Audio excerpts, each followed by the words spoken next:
Hi guys. आज मु मो छात बगीचार टेरेस गार्डनिंग जो रूफटॉप गार्डनिंग अच्छी से जो फूल गछ सब मु लगे से फूल गछ आरु किछि फूल मु देखैबी।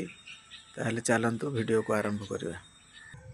मु आज आपण माननकु पर्तुलाका पोर्सुलिन फूल सब देखेबी। विभिन्न रंगर जो अच्छी विभिन्न कलर जो पर्तुलाका अच्छी मु देखौछि। पोर्सुलिन फूल देखंतु एठी हळदिया आउ धळा। देखंतु एठी गोटे गमला रे अछि, एठी भी धळा।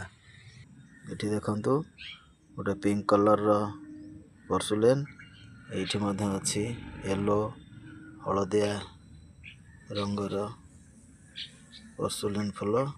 एठी देखंतु गोटे मिक्स्ड कलर रो येलो और लाल मिक्स्ड कलर रो गोटे पोर्सुलिन फूल अछि।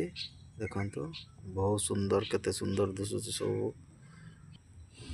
एठी मधे येलो कलर हळदिया रो पर्तुलाका फूल अछि। मोर वीडियो देखिथिबारो आपनको बहुत बहुत धन्यवाद। Thank you.